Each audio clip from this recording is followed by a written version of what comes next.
Yeah. All right, guys, welcome back, Cyber Chefs. I think this is episode 5 that you're listening to. Let's kick it off with our normal block 1 and our cooking tip of the day. Well, who we got here? Oh, I'm sorry. You know what? Good call. Marshall, the prodigal son, has finally returned to the show. Welcome back, Marshall. I hope that nickname sticks. Wait, what was the name? The prodigal son. Let's run with that. Prodigal tax attorney. A crypto tax attorney.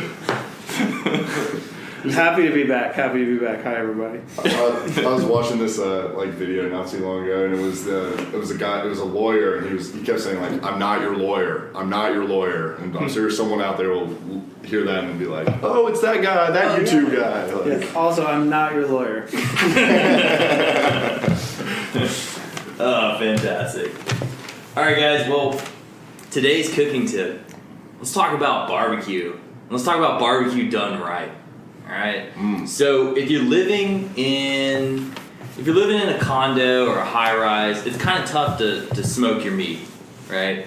You're living at your own house, you can get your own smoker. You can smoke your meat. Take it for what it's worth. Play on the words however you want.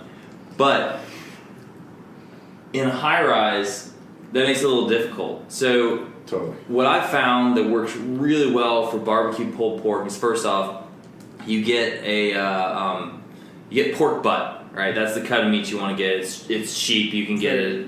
Yeah, it's very cheap. Amazingly cheap. I think I got 22 or not 22. I got 11 pounds of it from Costco for $20 or $22. It goes on sale. It's between like $1.79 and $2 normally per pound. It's crazy. Nice. Yes, that's where I get it too. And just cut it up and vacuum seal it. Yeah, it'll yeah.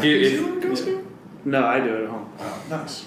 Yeah, that's if you can't eat all of that. I normally devour that in like The whole so I'm kind of, and that's just me. And Marshall's feeding a family. Yeah, Marshall's also feeding a family. Damn. We're all pretty small, including me. Oh man, I feel really big now.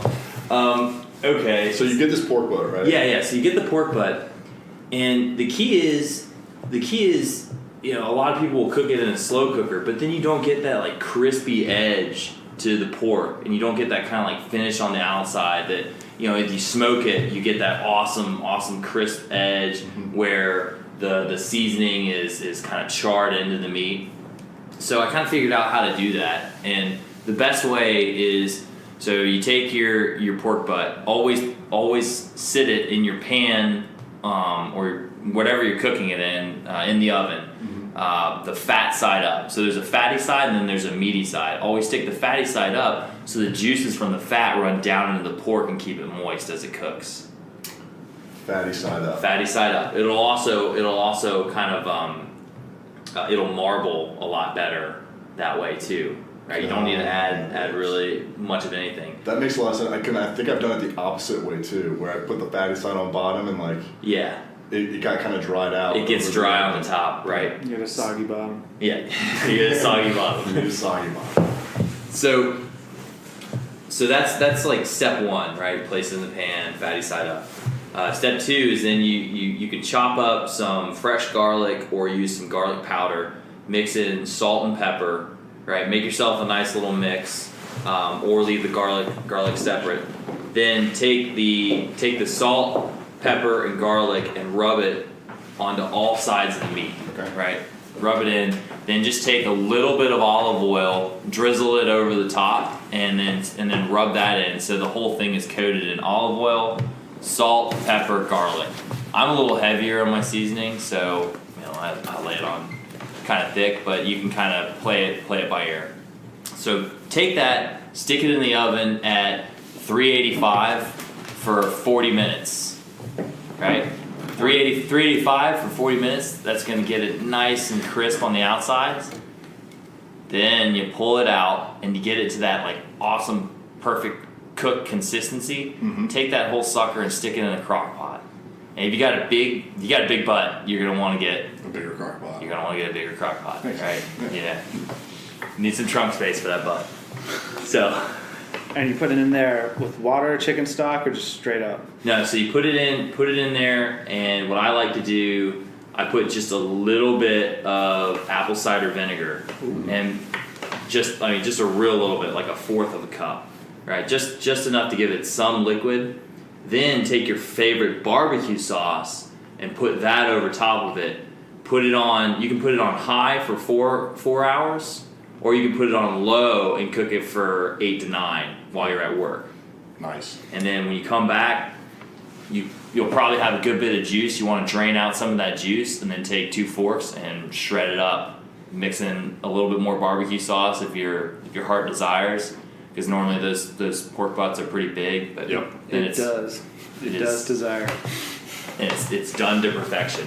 Yeah, like I'm really glad. I'm happy to learn that because I've done that meal many times, and I think haphazardly have just kind of thrown the meat into the crock pot type thing, which does work well in my experience. But I like the fatty side on top. Yeah, and that marbling effect that you get, because those little pieces of strips of meat that you get that are marbled are just the little nuggets of gold throughout the thing. Nice, man. Good tip.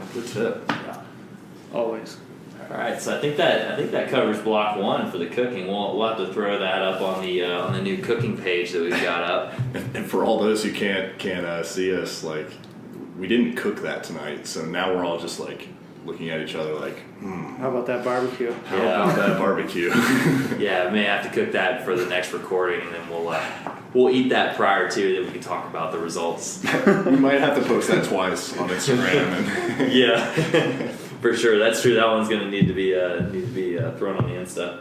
yeah, and you did a nice job. Shout out to Rob over here. He set up the cooking page of the site. So if you go to cookingwithcrypto/cooking, you can now see some of the content he's put up, some of the recipes we've done on the previous show.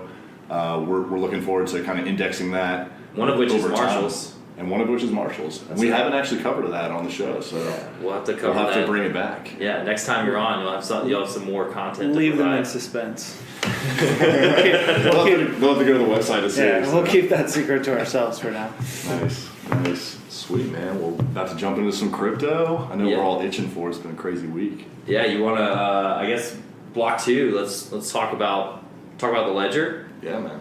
Okay. Tell us about it. Yeah. So I know Marshall's getting his. It's at my house. Yeah. What Ready is to a ledger? So the ledger, I got a Ledger Nano S, and what that is one of the hardware wallets that we talked about in one of the previous episodes. Mm-hmm. So basically, it's a way to store your cryptocurrency completely offline, and not. It's a cold wallet. Yeah, known as cold storage versus hot storage, which is connected to the internet. Exactly, and hot storage is always susceptible to hacking or to viruses or anything else that could possibly go wrong when connected to the internet. Cold storage is kind of like your bank vault, your personal bank vault. Can't hack what's not online. Exactly, in the form of what this thing is. It looks like a USB like thumb drive. At least not remotely. Right? How much? Yeah, no. But how much was it? So I got it on Amazon, and I believe the price fluctuates between $100 and $130. I think I must have bought it high, so it was about $130, and it's already back down. Yeah, Yeah, the fluctuating with Bitcoin. they have trouble keeping them in stock, I think, is Yeah. the issue. And when I first learned about them, they were $60. And same. the Trezor was, I believe, $150 or something like that. Yeah, it was that's about, another brand. It was about double, but now they've kind of jumped. And I think I paid $130 for my Nano, too. Yeah, So you're not alone. They must have realized they were leaving a lot of money on the table now that millions and millions of people are getting into crypto and want to store it, right? it's true. They Supply and better demand. ramp up production for sure. But so kind of the learnings that I had, so it's a process to get set up, which it's for the most part very straightforward. I made one mistake that I found simple, but my friend who has been in the space for a while found to be completely idiotic. He actually he actually told me that I should just go ahead and just end it all and just drown myself in my own closet because I couldn't figure this out. But Okay. I did eventually figure it out. How bad? He was ridiculing me pretty badly. Well, what was it? So all right. So what it is you get this thing set up. You have to go through a couple of steps. The first step being you enter in a PIN number, right? Yeah. It's going to be used on it. Okay. That's your personal PIN number. Don't give it out to anybody. And that's kind of your second authentication, right? Sure. So every time you plug it in, you have to enter the PIN to access it. And that's physically on the device, right? That's physically on the Which device. is a huge security feature from what I understand. Exactly. So you don't enter it in like onto the internet or onto your computer. It's physically on the device, on the screen. Awesome. There's no way to like virtual machine it. There are hardware buttons. So you set that up, and then it gives you a recovery phrase, right? And that recovery phrase is, I think it was like 24 words long. It was pretty long. So the phrase is already built into the device. So you hit next and go through, and you write down this recovery phrase. And you want to keep copy. it. Yeah. And you make your copy, and you want to keep that completely away from your device and in a safe place, right? It's just a little strip of paper that has all these words on it. You'll probably make one copy and keep it in two places if you want to be extra careful. Now you're getting into multi-sig. Right. Yeah. Basically. Right. Yeah. That's some people will split it up. So those two steps were really straightforward. The device comes in a package. It sends you to the website. The website walks you through these steps. Mm-hmm. Great coverage there. Then the complicated piece is you have to have Google Chrome on your computer. So it has to be Google Chrome. Has to be. Has to be Google Chrome. You go to their website and then you download the application that is built into Google Chrome that supports this. That supports the software for the Legend Nano. Is it a Chrome extension? It's a Chrome app. It's actually an application that's built into Chrome. Yeah, so Chrome's an OS to some degree, right? Yeah. Yeah, so it's a Chrome extension then, right? Or is it separate than a Chrome app? Like, are those two separate? It's separate. Like when I downloaded the Chrome app, it actually is an application on my. I use a Mac, so it's an application on my Mac that I go to separately from Chrome. Got it. Okay. Yeah, so that's minutia, but yeah. So Yeah. okay, you need to have Chrome Yeah. to download or to to run. It runs the software through, I guess, Chrome, so that they don't have to. It runs on the Chrome platform. So it's a web-based software then. I believe so. So it doesn't need. You don't have to be on iOS or Windows in order to run it. It doesn't matter, right? It doesn't matter if it's Mac or PC, because it's based in Chrome. Right. And Chrome interfaces with both. So I think that's why they built it like that. Okay. So anyway, you get those, and then you can choose what currencies you want to put on the ledger. Now here's one of the tricky pieces. You can only keep 5 currencies on the ledger at once. I did not know that. Yeah, so it's they limited. Support what, 10 or so? They support more than that. I think there was like 15 or so that were on the Chrome app that I could download to the ledger. Wow, and you've got to pick 5. So you got to pick 5 that you want to keep on there. Would you say the top 10 in market capitalization currencies? Yeah, were I mean, on there? just to name a few, the ones that I saw were Dash, Litecoin, Bitcoin, Ethereum, Ripple was on there now. Bitcoin Cash is on there. Bitcoin Cash is on Monero. there. I don't think No, Monero was I don't on there, think- actually. Makes sense. Yeah, Monero was not on there. privatized. But then they also had so is like Dash, so. they also had some other like Fico or Fido setup where you can do the different tokens. There's some tokens that operate on that platform. So so you got to pick which one you're gonna send? which ones you want on there. You download them off of like the Ledger. It's like the Ledger Manager application, right? Then you download another application for your wallet.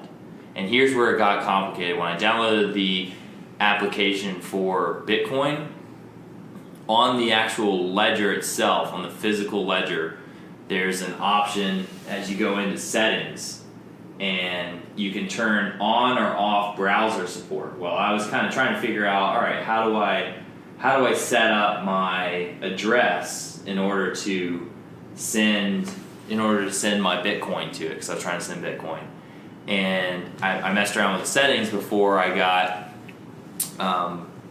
actually got the app downloaded and was able to link the ledger to the app.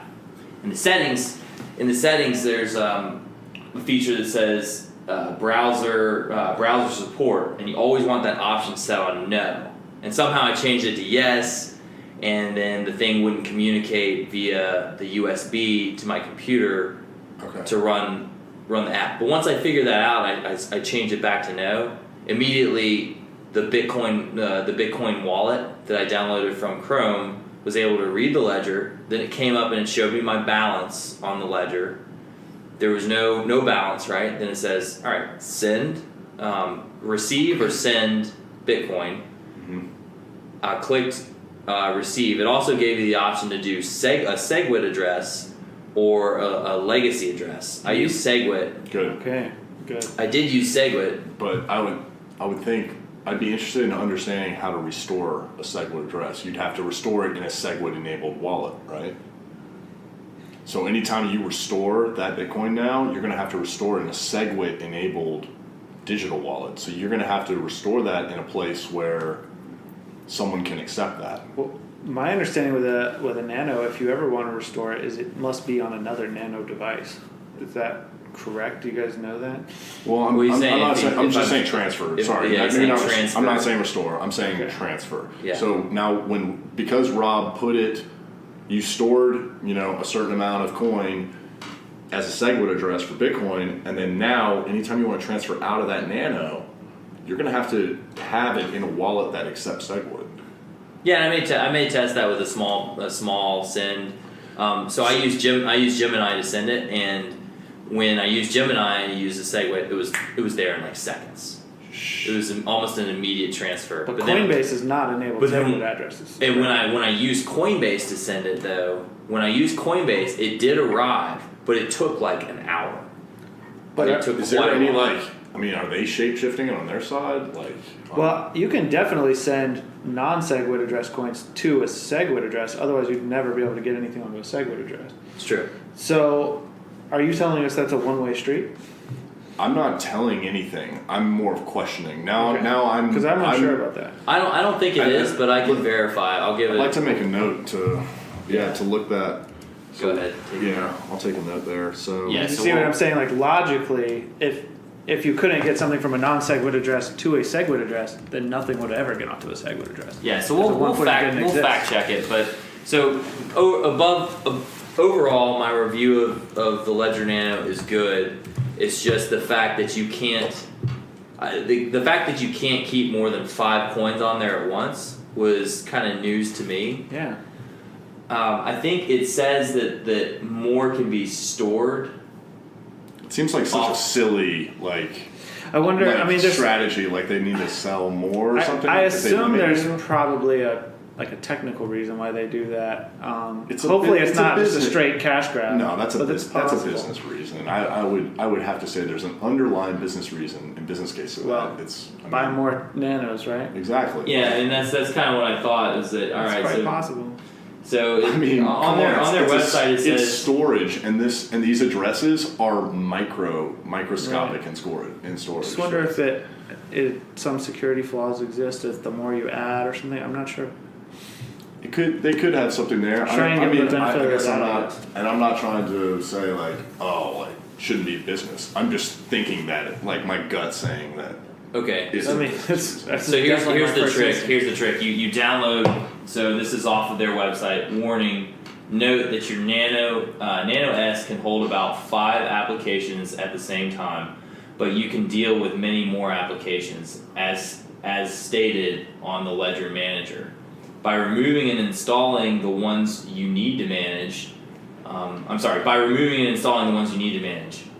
Removing an application won't make you lose your coins. You will be able to see your balance and transact as soon as the coin application has been installed again. So Oh, wow. basically you install the application in order to create the address for that coin.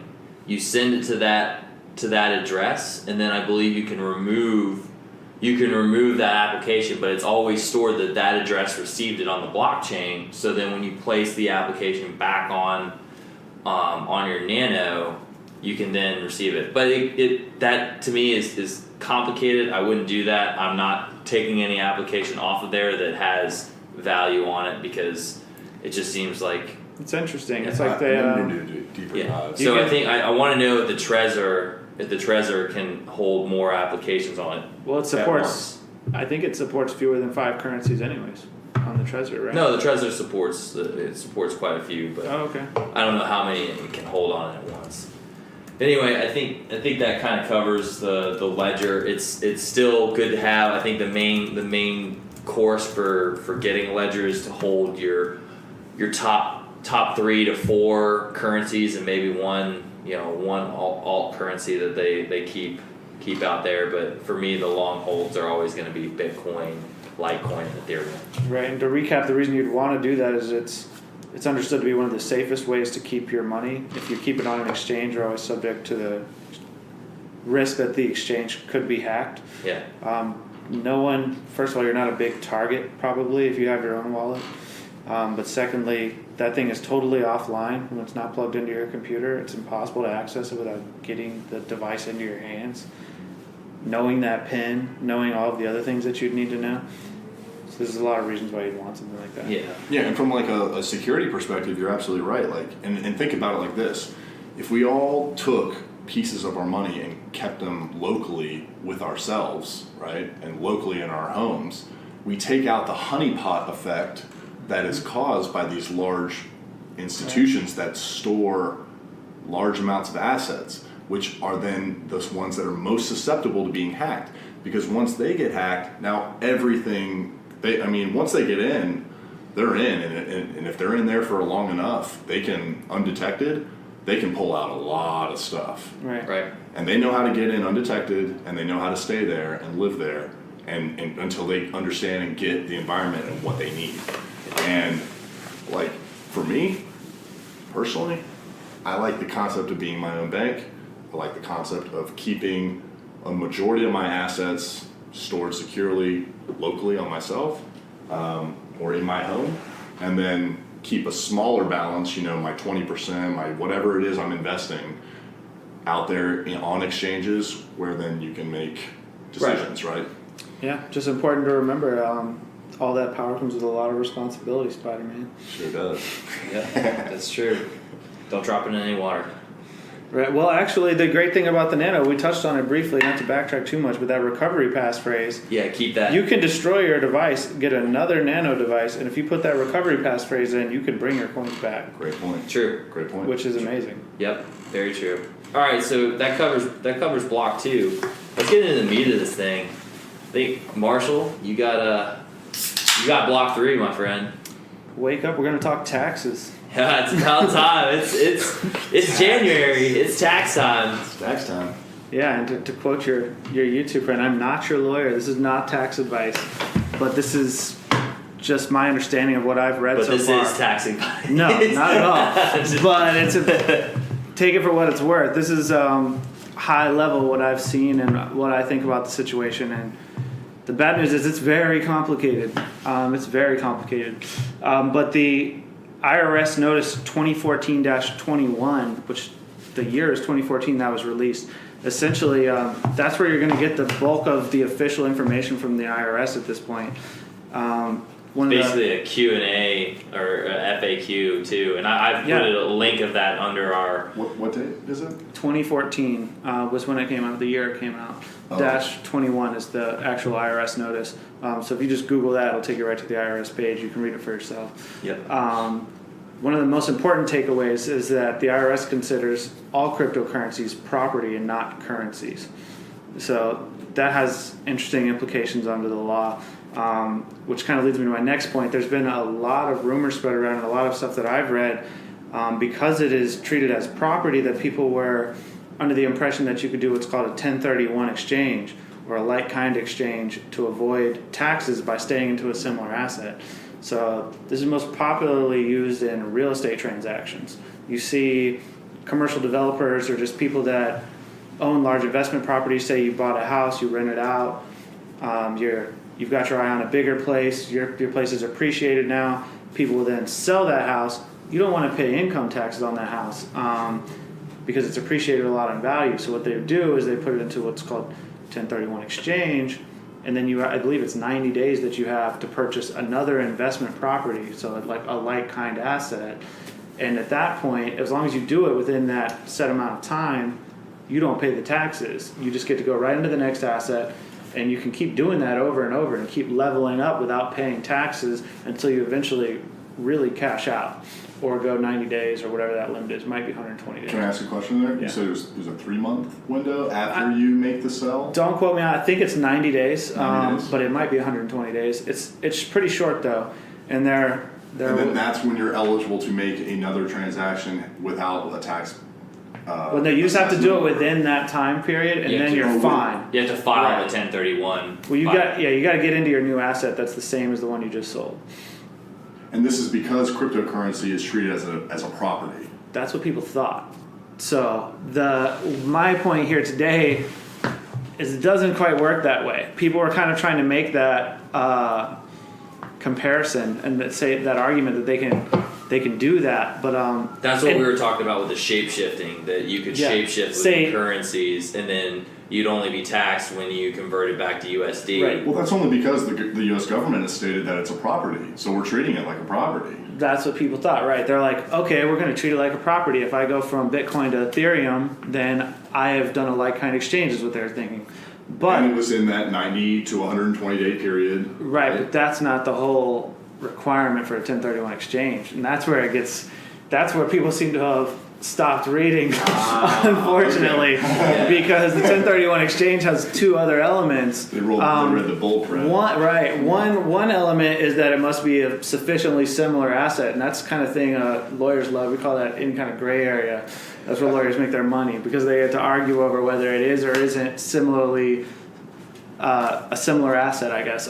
Which, if you ask an Ethereum programmers, this is the same thing as Bitcoin. They're going to tell you absolutely not. Absolutely not. They're not even on the same protocol, right, Spencer? Which They're not. That's They're completely set up, architecturally different. They were started completely different. Everything about them is different. well. The good news for the IRS is that part hardly matters, because the second element is that you must use a qualified intermediary. Qualified intermediary has its own definition. And unfortunately, none of these exchanges that 99% of people are using are going to fit that definition.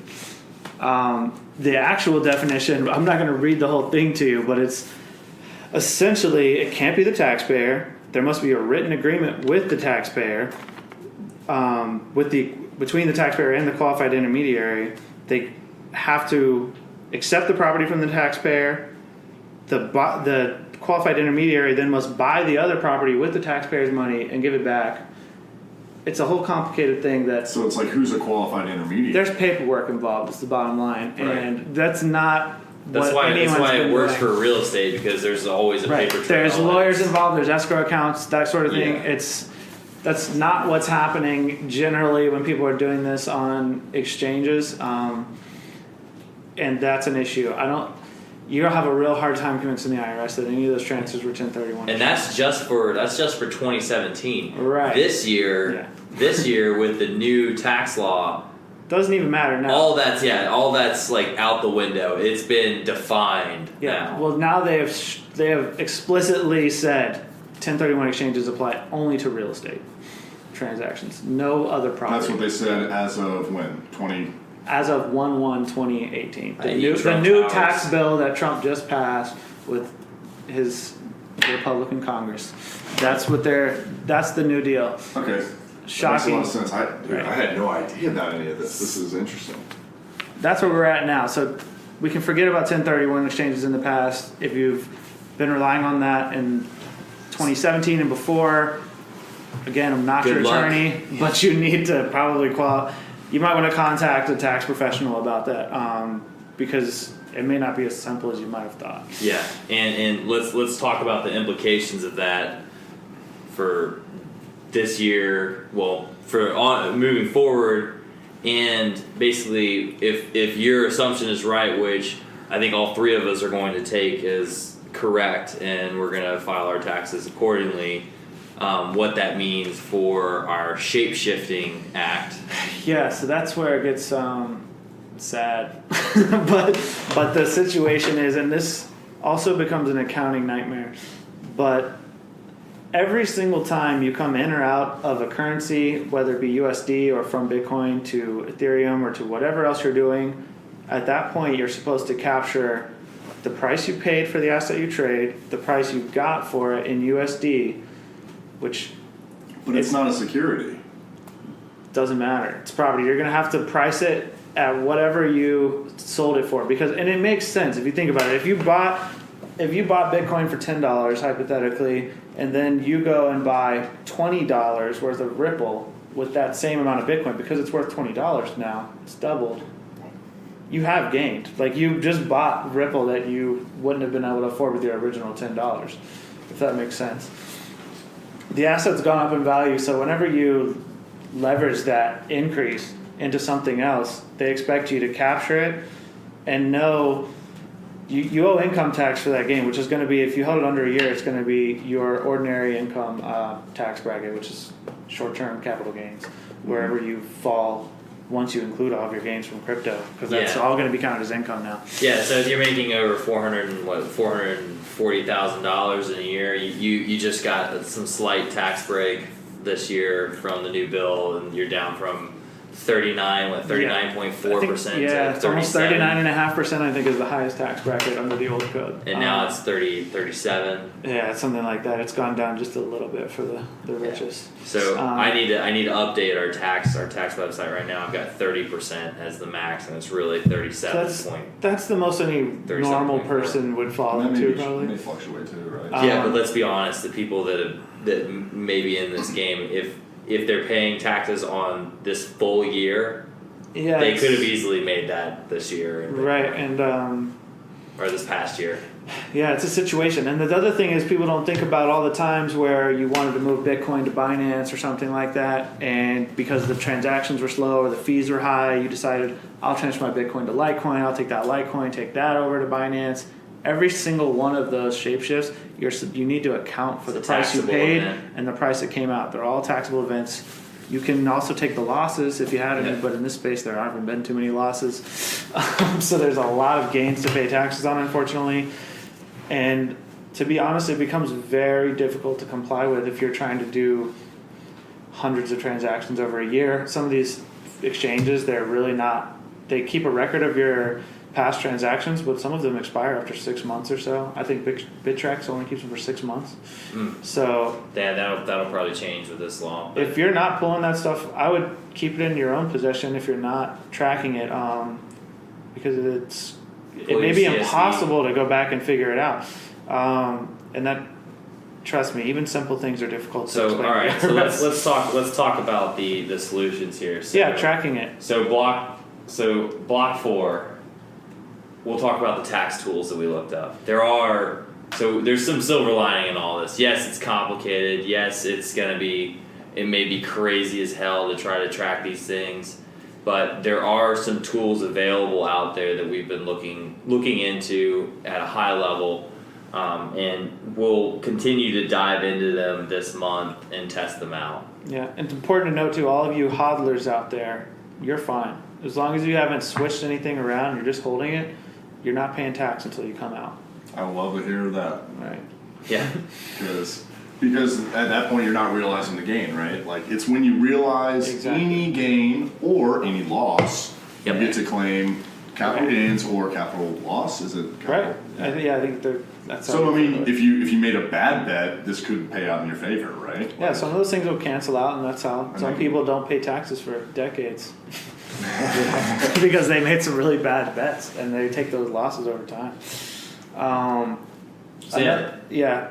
Just before we move on to, there's another whole thing that makes it complicated, which is your accounting method, which is which Bitcoin did you sell? Was it the last one you bought or the first one that you bought anytime you sell it? And that's something that hasn't really been well defined as far as I can see, and that makes this all the more complicated. And that's going to be something that the exchanges, if those exchanges are, FDIC insured for your fiat currency, and the U.S. government still isn't recognizing Bitcoin or any of these other cryptocurrencies as money or as currency, they're going to have to change the definition on that if they want the businesses that are supporting the exchange to comply with that. That's maybe my personal belief, and I'm okay with expressing that on the air. Ultimately, it will be on you, though, and that's the thing. Some of these exchanges aren't in the U.S. For example, the U.S. companies have some obligation to try and protect their people, but the IRS ultimately will hold you responsible for knowing this stuff, and that's an issue. But as Rob said, there are some solutions out there that we found. I don't endorse these companies. I'm not any part of these companies. I can't guarantee they're safe, but so far we've seen a couple of solutions that look like they could help with this accounting situation. Right. Rob? Yeah. So the two that we found, and the two that I've kind of put up on our website for you guys to check out and kind of do your own due diligence on is Bitcoin.tax, and then another one is cointracking.info. And kind of cointracking.info is pretty cool because it gives you the tools to decide, all right, am I going to do my taxes per the FIFO, so first in, first out, or I think FILO. Yeah, FILO, first in, last out. First in, last out methodology. And really the SEC, this is something that the SEC leaves up in the air for Fortune 500 companies, well, not Fortune 500 companies, but for any U.S. company to file their taxes, whatever methodology they want to utilize for tax purposes at the end of the year on their 10K, you can utilize first in, first out, or first in, last out. Can you explain that difference to me? Because I'm not familiar with that. Yeah. So we may need to kind of set up a separate just like timeline, like briefly, it's just so your first Bitcoin you ever bought. Let's again hypothetically you paid $10 for it, right? Okay. A couple weeks later you bought another one. It was $20 already. It's great. Then you go and you sell one for $20. Mm-hmm. Did you sell the one that you just bought, or did you sell the first one you bought and made $10? Mm. And there's some leeway in the business world on how you pick this accounting method essentially. And that's like a strategic decision that people make. Yeah, so first in, first out. In that case, you would pay the gains on the $10 that you made from that first Bitcoin. But first in, last out works in your favor if you have holdings over a year, because then your first in and your last out that time lapse may be beyond that year. And if that's the case, then the first in, last out methodology covers you from paying short-term capital gains. It's actually a double win there, because if you could do first in, last out, then say in this very simplified example, which again, this stuff gets complicated, but in that very first simplified example, the $20 when you sold actually had no gains, right? Because you sold it for $20, the same thing you bought it for. Mm-hmm. Or you could say 25 and you only made $5 versus making 15 off the first one you sold. The double-edged thing is I don't even know if we touched on this. If you hold your assets for over a year, you're no longer subject to short-term capital gains. You're subject to long-term capital gains, which is a reduced tax rate. It's not going to be whatever income tax bracket you fall into anymore. I believe there's 0%, 10%, and 20% is the max on long-term, I think. Which, as we just said, the max on income tax is 40% almost, 39.5%. So it can be significant. And when you make a lot of transactions, this gets really complicated. And you can't double count anything, right? Because you can't sell the same coin twice. You can't just keep using that most recent one you purchased if you've sold more than the most recent purchase. And so that's where this stuff becomes hard to comply with. It's where keeping really immaculate records is super important. So I think we may have that backwards. Like those type of immaculate records aren't even kept in a digital capacity, and you're doing these digital transactions, and then how can you? So some of the larger exchanges, they track your stuff. They're keeping track of your transactions, and at least with Bitcoin.tax that I checked out, which again I don't know how safe this is. You're gonna have to trust someone else with your information to some degree, and to me it kind of goes against the whole philosophy of Bitcoin and the uncensored money. Yeah. You're gonna have to tell them every transaction you ever made and where you made it and what price you made it at and all of that. And it's a lot of private information that you may want to keep. You could build an Excel file and you could do it, but it's complicated. These services though, Bitcoin.tax will allow you to import your transactions directly from those exchanges, most of the major ones, and they claim that they will sort all that out. I personally have not been comfortable to put all of my information in there yet. Yeah. I mean, I'm a little bit in the camp of like, if it's not crystal clear articulated in a legal capacity, right, for this certain use case, like it's property, but it doesn't get treated with this. What was the like kind exchange? No, what was the thing that we were talking about earlier? The Title 952 or something. 1031 like kind exchange. Yeah. 1031. Okay. Yeah, I mean, which now no property. So now it's only real estate, but then property falls under what things then, and then property is still things like you could have art, you could have cars, you could have all kinds of things like that. Yeah. And that's another thing. That's a taxable event. If you trade your Bitcoin for a car or for anything else, you've just used it in a way that you're gonna have to pay tax. Right. Because again, you may have bought the car with an amount of Bitcoin that you paid way less for that you could have never bought that car for in USD, because we've all seen it's gone up so much. At that point, they said it is fairly fair. It's just difficult to actually know what's going on. The tools aren't there.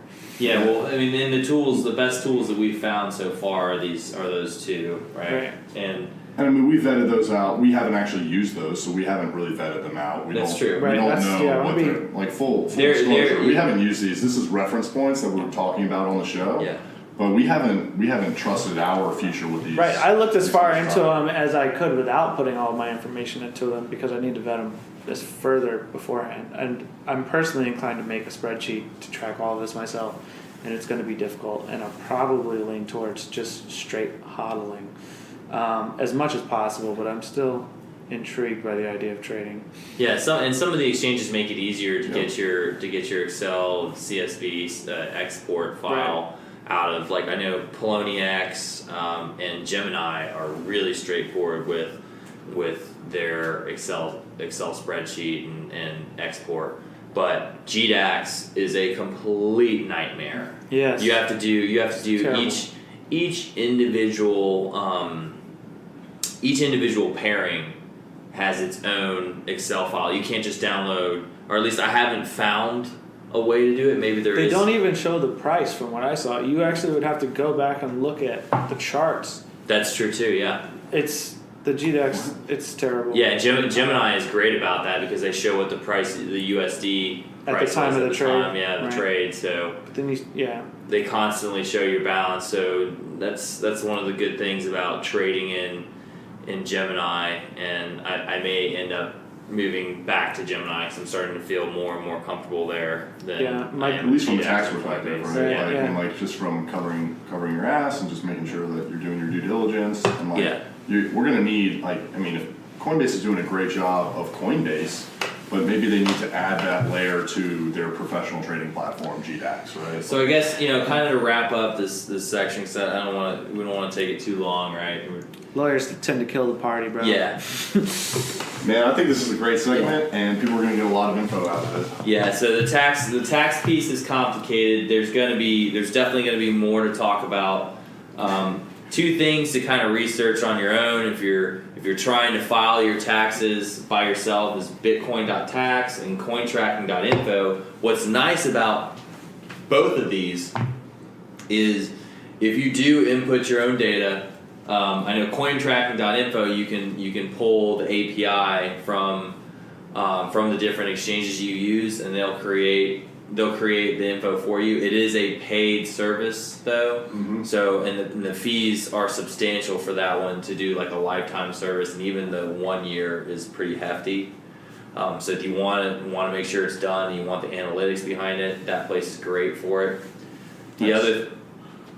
Go ahead. Bitcoin.tax is free up to 100 transactions. Yeah. If you want unlimited transactions, they have some fee.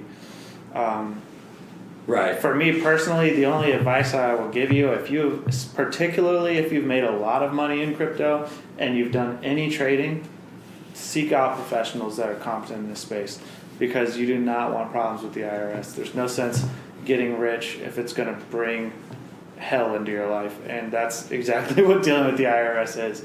And I'm not saying they will throw you in jail if you're not doing anything intentional, but they will be a nightmare to explain even the simplest situation to. And it's got to be similar. It's got to be similar to tax filings for foreign exchange traders. right? For forex exchange, forex Well, trading. yes, you're trading currencies, but we're not trading currencies here. Right, We're right, trading- right. But the we're trading tracking, properties. but the tracking has to be similar because you're It needs you're, to get there. You're right. because you're exchanging like Japanese yen for Chinese renminbi, and then back to USD, things of that nature. You're exchanging wherever the rate is. It's super similar, and that's the thing. And people that are day traders with stocks and that sort of thing, there are professionals that can handle these situations. Well, stocks is different because you're always trading back and forth between USD and the stock.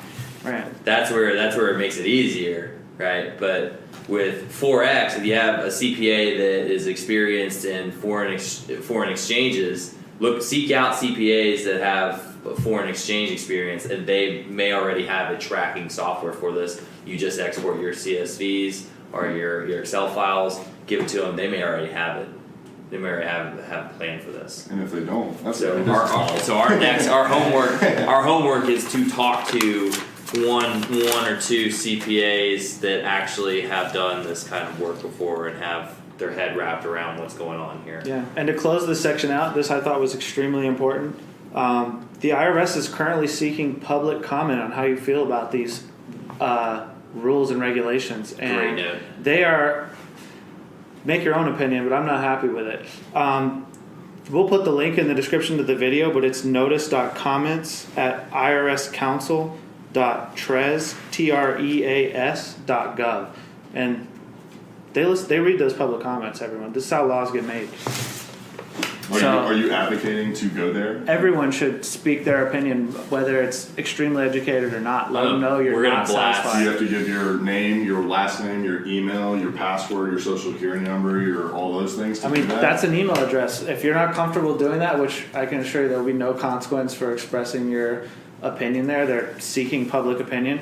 But if you have a problem with it, go make an email address with one of these anonymous email servers out there. They exist. And then you could blast off and tell them what you think. Yep. Nice. Great A note. little crypto tip there. All right, so we've They got do that for one- everything, by the way, generally. And they read that stuff. That's why the internet's so disruptive. Right. That's why this is. Not saying they'll listen, but they will read it. So we've gone quite long, but I think this was there was a lot of meat in this. Oh, we're gonna give this to our parents and anyone around us that's listened to any or has done anything in this space should listen to this, because I mean we're not talking too high or too technical. Like this is regular adult stuff. It's just unfortunately something that tends to hit the back burner and all the excitement of the money that's being made. Right. People never forget Uncle Sam wants his piece.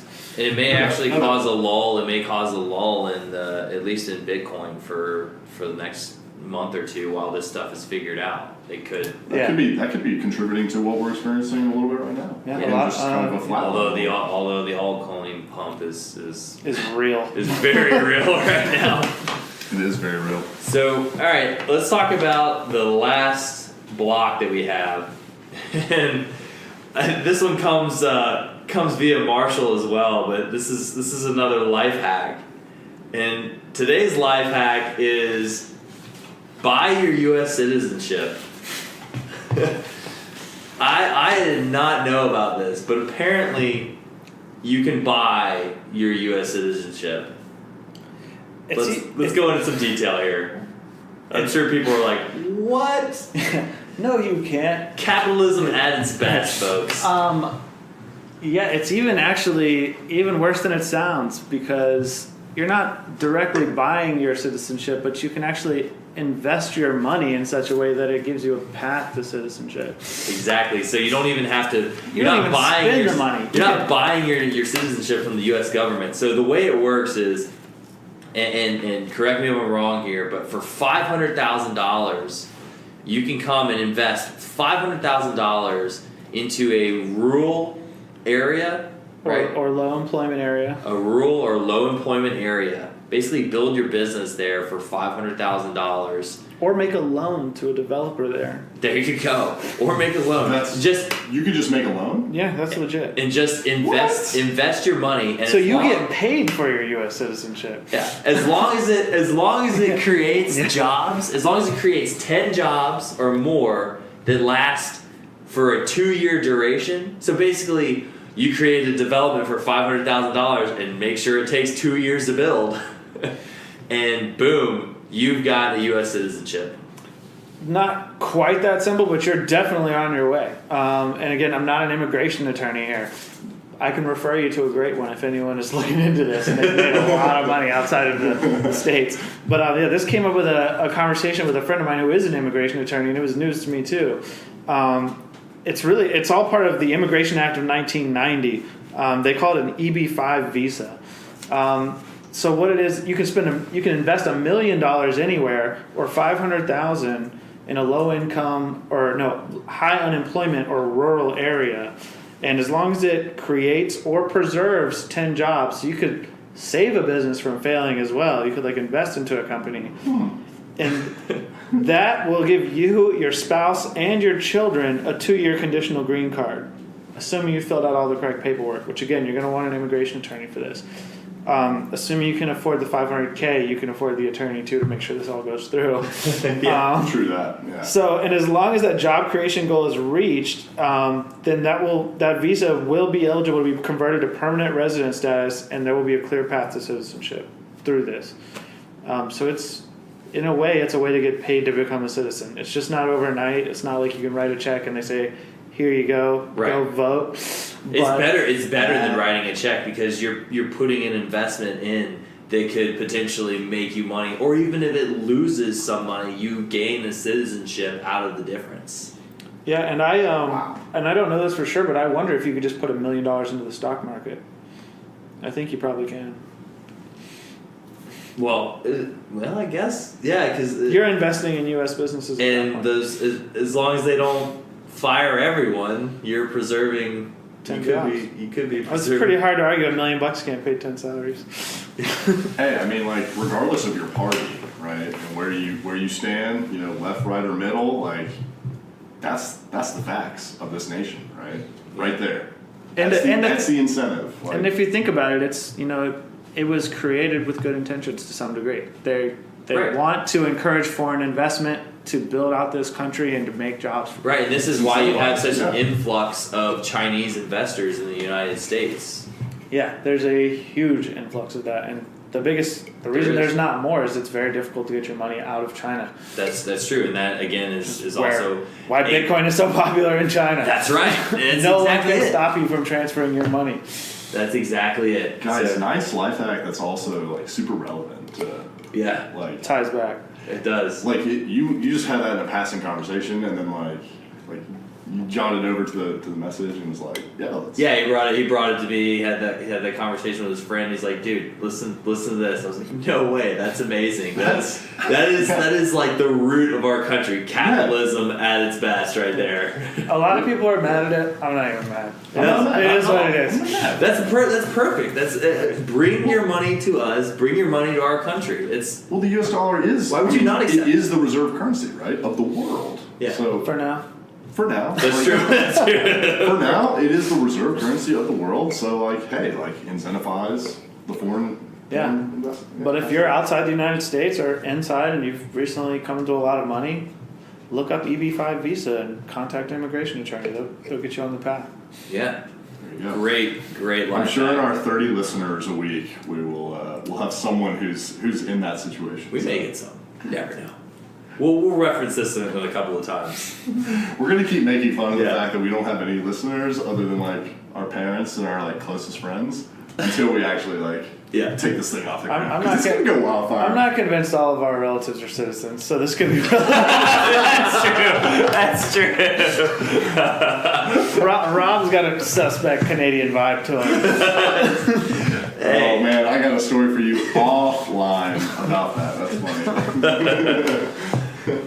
All right, guys. I think that concludes our show. I hope you guys enjoyed listening. Spence, run through the list of things to check out now. Yeah, guys. How about for Marshall, man? I almost want to give him a round of applause because that was just some beautiful information. My mind is blown. It's thinking about taxes. It's thinking how to get organized. And thank you for coming on today. So yeah, closing out, cookingwithcrypto.com. You can find us on Instagram at cookingwithcrypto. You can find us on Twitter, cooking_crypto. You can find us on SoundCloud, cooking at crypto. Steam it now. Steam it? New Steam Wait, account. you set up a Steam it? I did set up a Steam it account. Wait, what is Steam it? Cooking with crypto. Steam- And that's without the G in cooking. Steam It is like the new Reddit, from what I understand. That's true. And instead of upvotes, you get money. Do what? Yeah, you That's post right. you post content to Steam it, and if enough viewers like it, and they basically boost it, you actually can get paid for your content, which is Steam it. pretty cool. It's a great concept, It's potentially going to take over Reddit. and it actually has. Instead of competing for made-up internet points, as it's famous to say on Reddit, you're now getting paid. You're a content producer that drives traffic, they pay you. Yep. And I think you can get paid for your comments too. Like, upvoted comments essentially are Yeah, that also is true. worth currency. So you let the best posts like bubble to the top? Exactly. Yeah, trending posts, and Just the like trending on Reddit, posts are the but- highest paid posts. Is there any way to like? Yeah. I won't take into it. We'll take this offline, but yeah, you guys check us out on We also all. have YouTube. Although this is all audio, we do have a Cooking with Crypto YouTube page. So Boom. there you go. Maybe we'll transfer into video content sometime soon. Like, subscribe, share. Yeah. All right, cyber chefs. That's it for the night. Peace out. Cheers.